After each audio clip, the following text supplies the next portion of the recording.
Our next speaker is Cheikh Boumedyan, who came all the way from Paris to be with us today. Cheikh is currently Chief Customer Officer at Inveniam, a company which focuses on AI-driven solutions for critical infrastructure. With a strong background in AI technologies and telecommunications, he has been dedicated to driving innovation and enhancing operational efficiencies across various industries. Cheikh is passionate about the potential of AI to revolutionize our connected world. And today, he will tell us how AI tools are transforming the way we connect and interact with the world. Cheikh's presentation will explore advancements in AI-driven connectivity, the integration of intelligent systems in infrastructure, and the future landscape of digital interactions. Cheikh, could you please join me on stage?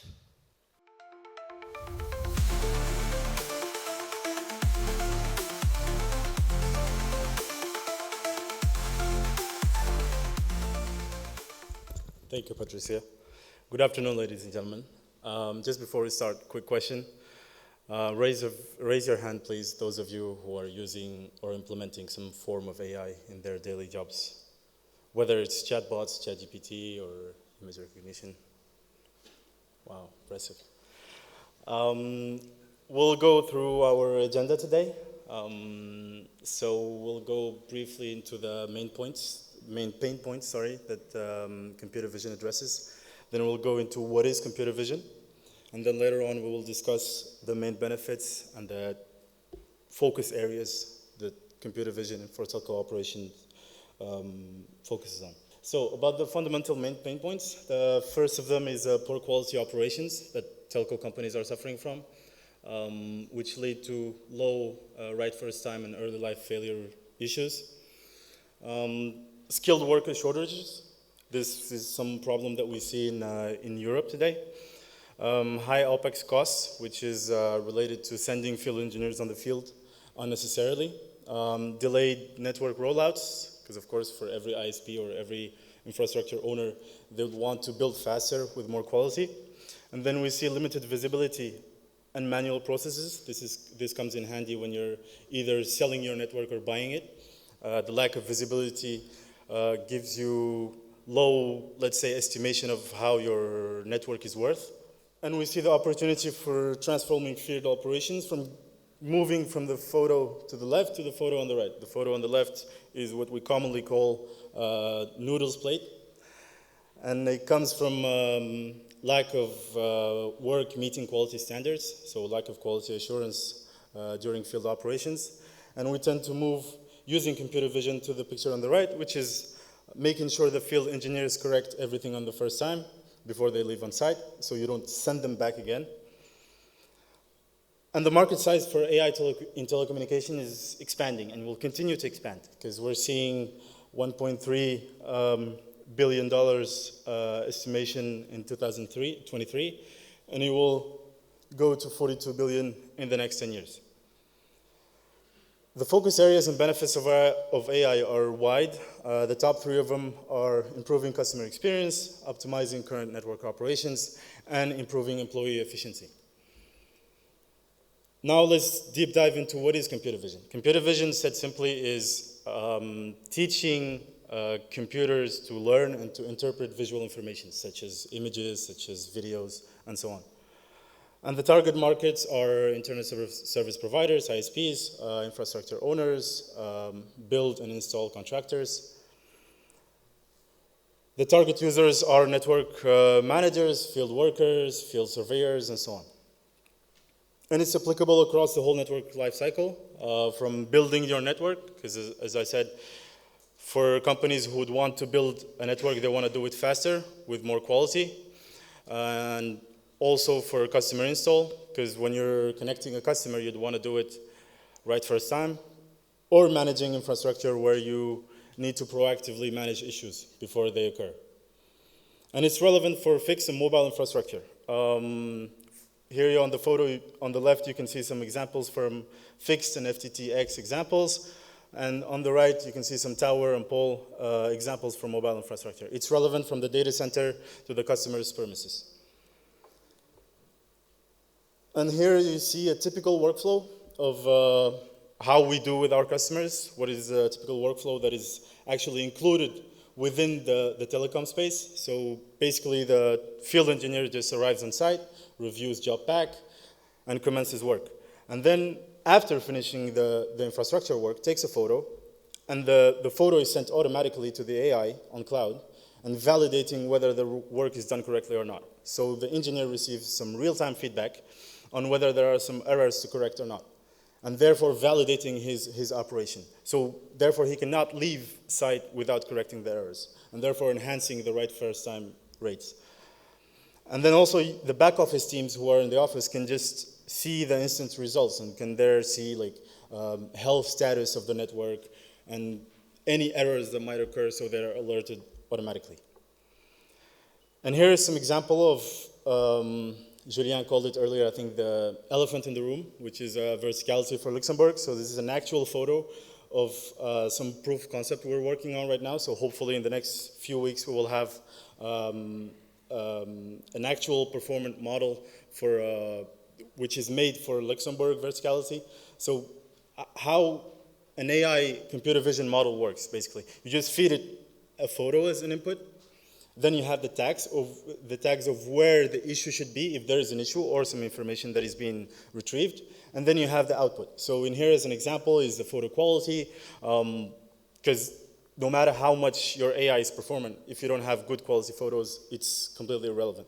And then we have the unit reference, the splitter, whether it's present or not. So all of this data can be sent in real time to field engineers. Now, how a model development process works. To build an AI model, what we would do is just to have a few sample of photos, and it would take 1 day, approximately, to just have a business understanding of what is the expected outcome from the AI. And once we know that we're capable of doing it, we then would ask a data set with approximately 500 photos, which would be used to train the models. And once we train the models, in a few days, we can have an actual working model of computer vision. Now, what are the main benefits of computer vision as a wide view? First one is reduced compliance headcount. This comes in handy when you have a team who is checking manually the photos. If you're an internet service provider or if you're an infrastructure owner, if you receive some photos about your network, you'll need to check them out. So therefore, you have a manual team dedicated to this. So you can eliminate that cost with adding a computer vision solution. The next one is accelerated ready-for-service footprint. As I said in the beginning, when you're building your network, you want to do it faster, you want to do it with more quality, so therefore you enhance your time to revenue. And then you reduce your rework and associated costs. If you do right first time operations, you tend to send less your field engineers to correct. And you improve your customer satisfaction and net promoter score. And you reduce your carbon footprint, which is related to sending your engineers back to correct. Now that we talked about the wide, let's say, main benefits, now let's deep dive into some tangible benefits that we brought for our customers. An example here is Axion, which is an open FTTP provider in France, one of the main ones. In less than a year, they've seen 46% reduction in trouble tickets and 7,000 unnecessary truck rolls saved. Those 7,000 equates to 20,000 engineer hours saved yearly, which then equates to 50 tons of carbon footprint emissions saved. And then they saved 2 million euros in less than a year with 100% coverage. 100% coverage is, as I said in the beginning, if you don't have a view of how your network is, then you cannot quantify how, let's say, healthy it is. And here are some significant benefits for some telco companies. If we say hypothetically, a company that has 3 million installations in the European footprint in the next 3 years, they can improve their right first time rates from 90 to 95%, and early life failure decrease from 3 to 2%. And this can equate to 200K less trouble tickets raised, and then 20 million euros cost saving in 3-year impact. So a straightforward implementation process, meaning that people might be scared about how AI could actually change the workflow. AI does not change the workflow. AI just integrates into the workflow and adds what was missing in terms of speed, in terms of accuracy and performance. So basically what we do and what we started with MyConnectivity is a simple proof of concept just to prove that actually the technology works. And then we have advanced model trained in less than a month with a simple AI integration.